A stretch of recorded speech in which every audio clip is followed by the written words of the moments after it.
Bismillahirrahmanirrahim. Assalamualaikum warahmatullahi wabarakatuh. Bagaimana kabarnya anak-anak hari ini? Alhamdulillah ya, dalam keadaan sehat walafiat. Sebelum belajar, marilah kita membaca basmalah dulu. Bismillahirrahmanirrahim. Untuk pembelajaran tematik kali ini kita akan mempelajari pembelajaran 2 ya. Silakan dibuka halaman 8-nya.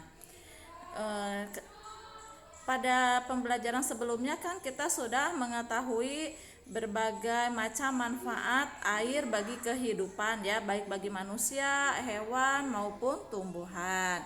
Nah, di sini ada bagaimana siklus air yang ada di bumi ini. Kita simak sama-sama ya. Siklus air, tahukah kamu jika air yang kita gunakan sehari-hari memiliki siklus? Agar lebih jelas, simaklah uraian berikut ini.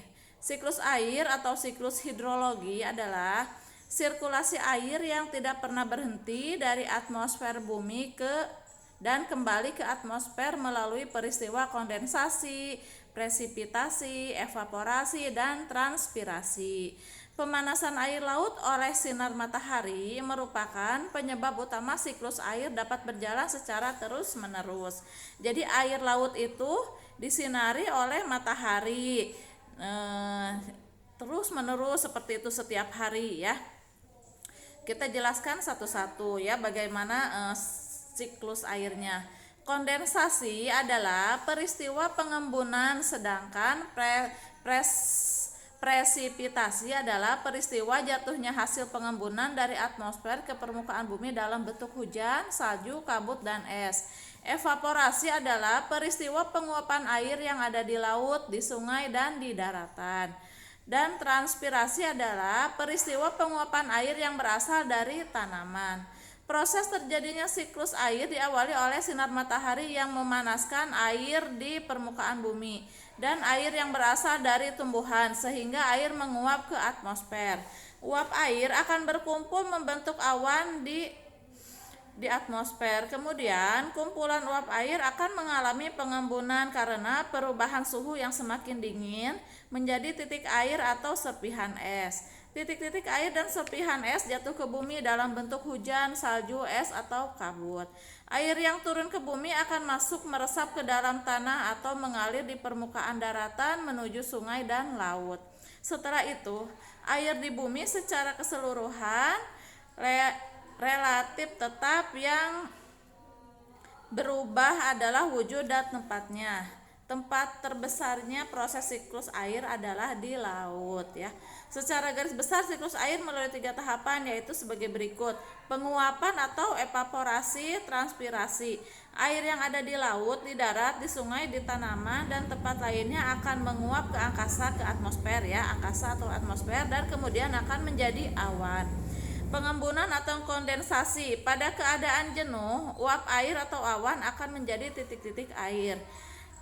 Yang C-nya jatuhan atau presipitasi. Uap air yang telah menjadi titik-titik air selanjutnya akan turun dalam bentuk hujan, salju, dan es ya. Lalu bagaimana dengan air hujan jika sampai ke bumi? Jika telah sampai ke bumi, air hujan sampai ke permukaan tanah, kemudian meresap ke dalam tanah melalui celah-celah dan pori-pori tanah serta batuan, membentuk cadangan air tanah atau mengalir di permukaan tanah menuju perairan. Air hujan juga dapat langsung memasuki perairan sungai atau laut. Air permukaan baik yang mengalir maupun yang tergenang, danau, waduk, rawa, dan sebagian air tanah akan terkumpul dan mengalir membentuk sungai sehingga berakhir ke laut. Aliran air itu membentuk daerah aliran sungai atau DAS ya. Jadi proses pembentukan air itu, air hujan itu gimana?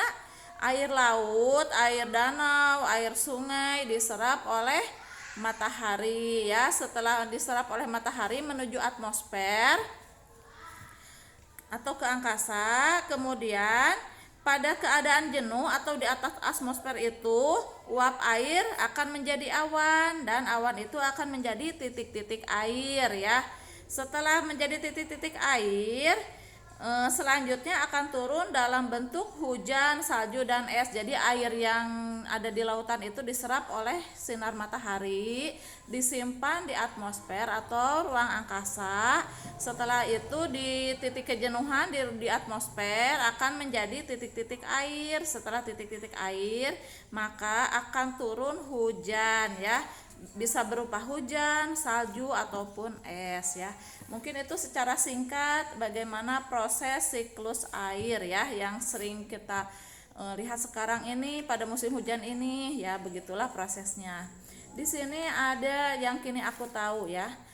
Petir, kilat, atau halilintar adalah gejala alam yang biasanya muncul pada musim hujan di saat langit memunculkan kilatan cahaya sesaat yang menyilaukan. Beberapa saat kemudian disusul dengan suara menggelegar yang disebut guruh. Petir terjadi karena adanya perbedaan potensial muatan listrik antara awan dengan awan lainnya. Petir lebih sering terjadi pada musim hujan karena saat itu udara mengandung kadar air yang lebih tinggi sehingga arus listrik lebih mudah mengalir ya. Itulah proses bagaimana terjadinya halilintar atau petir ya. Biasanya suka ada pada musim hujan ya, banyak di musim hujan. Untuk halaman 11 buaya dan burung penyanyi, silakan kalian dibaca sampai selesai ya. Dan untuk hari ini tidak ada tugas. Sampai di sini dulu penjelasan tentang siklus air. Kita akhiri dengan membaca hamdalah. Alhamdulillahirabbil alamin. Terima kasih. Mohon maaf apabila ada kesalahan dan kekurangan. Billahi taufik wal hidayah. Wassalamualaikum warahmatullahi wabarakatuh.